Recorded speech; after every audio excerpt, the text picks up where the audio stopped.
Hello, my name is Gary Spendlove.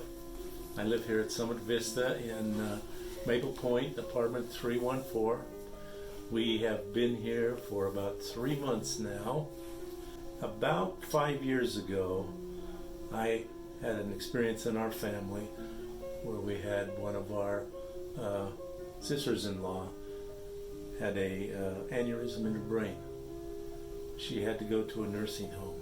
We were here in Utah because we went to the summer citizens course in the summers up in Logan at Utah State University. So I got to see all summer long what it was like for her to be in a nursing home and all of the problems that caused for the entire family, financial, what they had to do. And so that just caused us to start thinking, okay, we're 70, 72 years old now. What are we going to do? So I started doing a bunch of research into the different places you could go for retirement. It pretty much settled down into 3 different things. We could stay in our home and hire people to come in and do things. We like that as an option. You could go to a retirement community, but that would be similar to what my brother was experiencing right now. You could go to a place like Summit Vista, the life care community, or the continuing care community.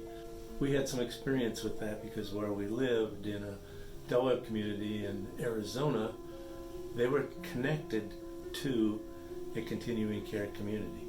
So we toured the place and looked into it. And it really came down to, once we made the decision, we were going to come here. We were going to come here because I've been watching this place for about 5 years. On it, when we came to Utah in the summer times, I'd heard about it. We came here when it first started to sell to residents, and at that time there were no buildings.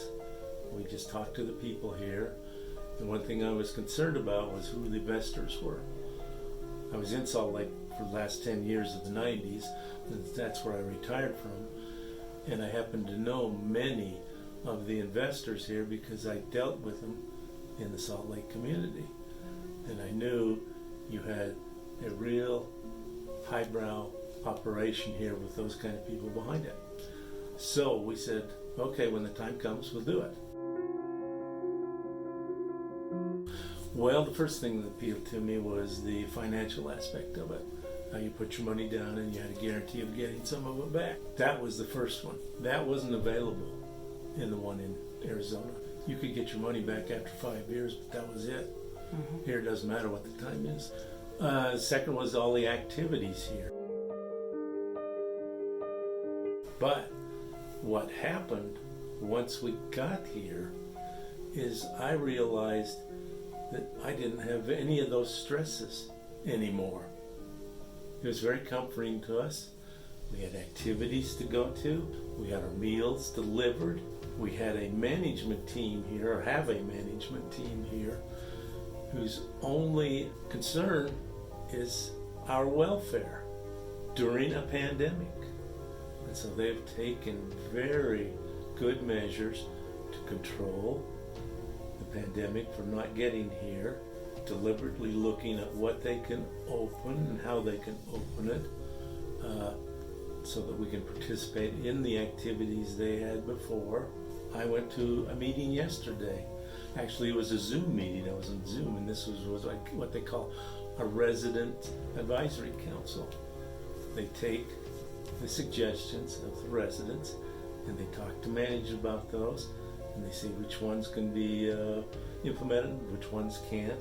So there's a lot of back and forth conversation between the residents here and the management. I wouldn't have those kind of things where if I stayed in our house in Surprise, Arizona, because I understand their gyms are still closed.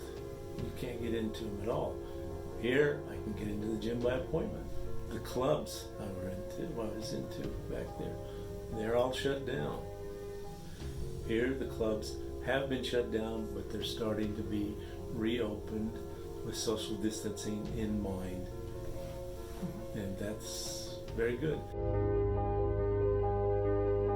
So what I normally do in the morning is I come down about mid-morning and I get a cup of coffee and I read the paper out where a lot of chairs are ranged inside the clubhouse.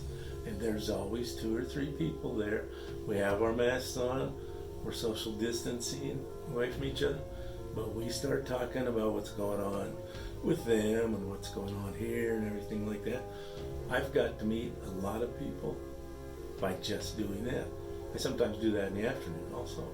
So Vista is starting to open up their own social distancing types of activities where you can go out on a patio, be social distance with a lot of people, and you can have conversations there and talk to people and meet with them. In fact, 2 days ago, just by doing that, went out and there was about 4 of us sitting around a table, well apart from each other. I found there was a lady from my wife's hometown here in Price, Utah. They knew each other. And we're going to get them together. I thought it was quite amazing. So what I advise you, if you're out in a community thinking about doing it, don't let what's going on stop you at this point in time, because you could come to a community like this and you would be social distancing, but you would be very safe.